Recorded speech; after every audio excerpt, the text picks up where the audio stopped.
first of all, I'd like to give an honor to God for this awesome opportunity.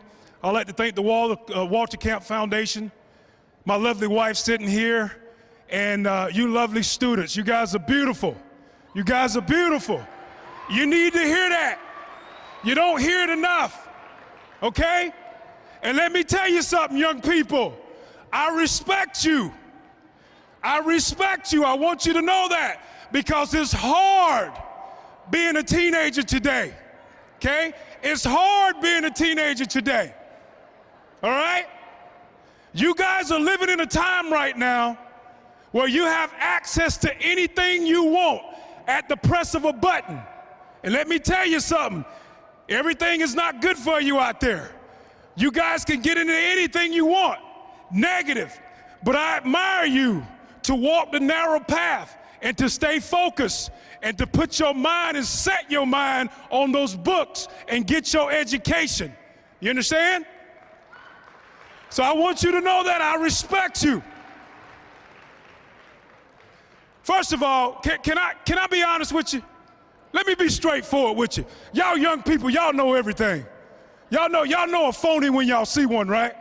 Let me be straightforward with you. When I was your age,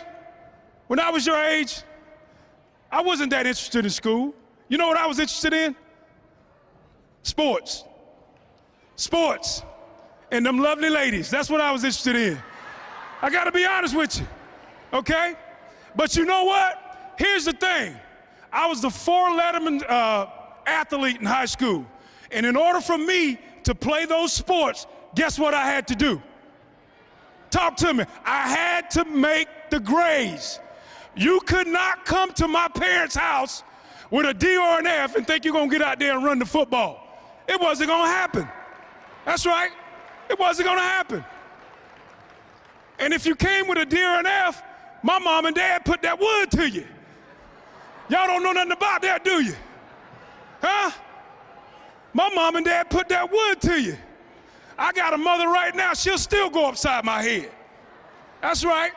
But listen, on the serious tip, I want you guys to understand something, okay? It's very important that you guys remain in school. But by remaining in school, just don't sit there and be idle and be a clown. Don't get known as the class clown. Be productive, okay? Take the time, fill your mind. Pay attention, fill your mind, I'm serious. Fill your mind, because I'm gonna give you a personal testimony, okay? Some of the things that happened to me. When I entered the University of Georgia, one of the top athletes in the country coming in 1985, running back, freshman year, had an outstanding year, predicted me to be an All-American my sophomore year, okay? My sophomore year into the 4th game of the season, I blew my ACL out. Guess what? When I didn't put my focus on books, guess what that did? I thought my only identity was an athlete.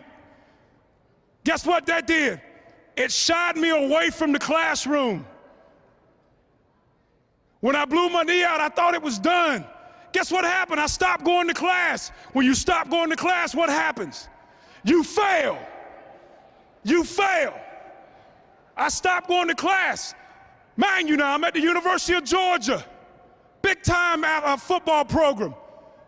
I failed out of school and I had to go to a junior college in Tulsa, Oklahoma. You know what that is? I didn't know either.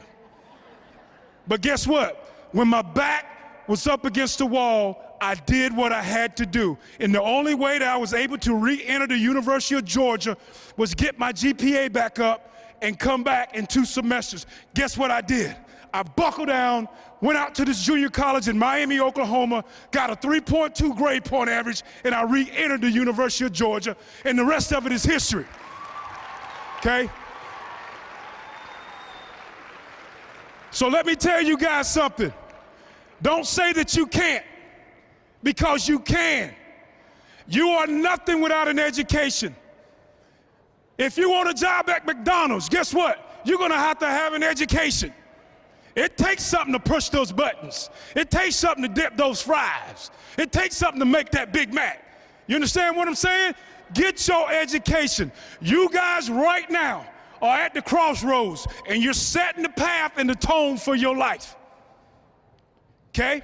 When I retired from the NFL in 1996 from the Chicago Bears, guess what? I didn't know what to do with myself. I didn't know what to do with myself. Why? Because I didn't prepare. I didn't prepare myself. Guess what my biggest fear was, besides going to prison? Standing up talking in front of people. Guess what I love to do today? I love to stand up and speak in front of people. I love to talk to young men and young women and tell them things and give them advice so they won't travel down the same path that I did. Because believe me, whatever you want out there, young people, hey, shh, shh. Whatever you want out there on the negative side, it's out there. It's out there, and it's waiting on you. It's all about a choice.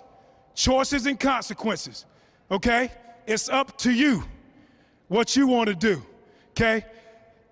Strengthen your mind, guys. I'm 47 years old right now, and I love reading books. These are the things that I took for granted when I was your age because I thought I could play football all my life. David, we know that's a lie, don't we? Okay? My body couldn't take it anymore.